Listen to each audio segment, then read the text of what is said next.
Hey, it's Jason. Casey House. We're back again with another episode of the Moorehouse Show.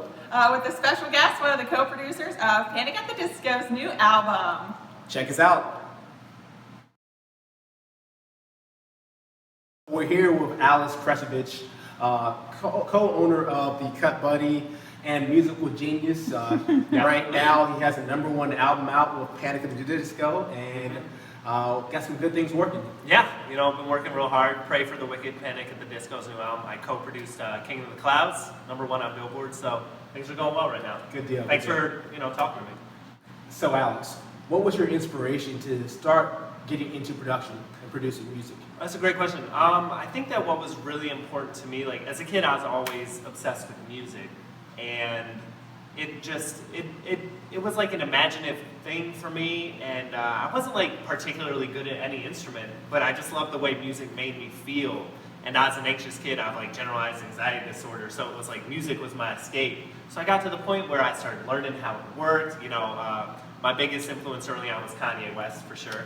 I would look in the liner notes, I'd keep seeing his name before he was even a rapper. I'd be like, I like this. So I started studying that, and it's just a lot of hard work, but just really trying to figure out, how to make the magic that is music. That's what really inspired me.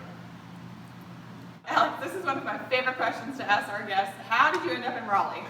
It's a long story. So basically, I've been spending the last few years in Los Angeles working as a music producer, and while I was living there, I had some friends who lived in Raleigh, and I would visit my parents. They live in South Carolina. I'd come up to Raleigh to see my friends, and I remember sitting on my friend's porch, slightly inebriated, and just saying to myself one night, I was like, man, if I could live anywhere, I'd love to live in Raleigh if I didn't have to be in LA right now. And I just got to the point where it seemed like the right time to go, and I was like, let's go to Raleigh, and I've been here 6-7 months, and I've loved every second of it. That's awesome. We're glad to have you here. Thank you.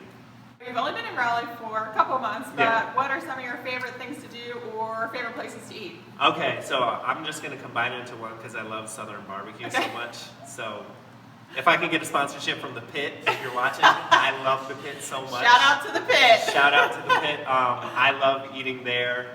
I went to the Marbles Museum a few times. I did the 21 Marbles event. That was a lot of fun recently. Really fun. There's so many fun things to do downtown. A lot of live music, a lot of cool things, but definitely eating Southern barbecue and biscuits is like at the top of my list of things to do. So if you could go back and talk to your younger self, what's a piece of financial information that you would go back and give to your younger self? I think I would say it's important when you're chasing dreams and stuff like that to save for a rainy day. Like always make sure you have kind of like a nest egg, or to have money set to the side in case things go wrong, unexpected expenses, things like that. And then also anything that's not rainy day, make your money work for you. Invest it, stock market, real estate if you can. Just anything you can get in on. Just figure out what your kind of like personal leverage is, what you can handle or what you need to have just in case. And then everything else, do your best to make it work for you. So tell me a little bit more about the Cut Buddy and some of the new promotions they have going on right now.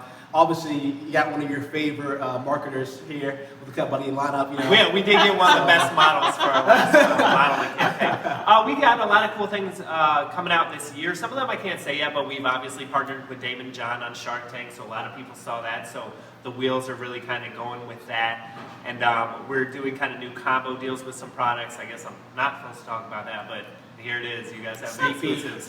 So that'll be coming out later this year. You might be the voice of this generation. I would agree. But what do you prefer? Kanye West old producing or new producing, or is there some hybrid that you'd like to see in the future? That's such a great question.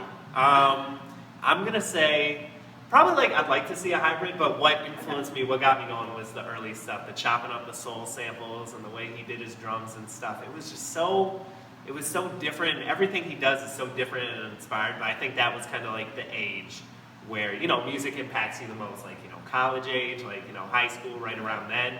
Yeah, the old Kanye is my favorite, but I'm definitely looking forward to seeing kind of the new stuff he's doing is mixed up, and it's really awesome too. Yeah, cool. Hoping to go to the Panic at the Disco show July 28th, 7 p.m., P&T Arena. Mm-hmm. Shout out. So, are you excited, that's your I'm so thrilled for that show. I think that it's sold out, but you can still get tickets. StubHub, Ticketmaster, SeatGeek. I don't know, other places. You can still get tickets to the show, but it's going to be a thrill. They put on really great shows. They just did the first show the other day in Minnesota, so I'm trying not to watch because I want it to be. I mean, what's your favorite song? King of Clouds. King of the Clouds is definitely my favorite song on the album, and can't wait to hear that on tour. I saw a clip of the show, them doing it. I heard it was a really good producer produced that. That's the word. A musical genius and voice of a generation for sure.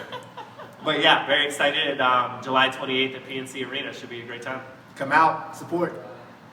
So my all-time favorite question to ask people is our random end of the show question. But Penguin walks into a bar wearing a sombrero.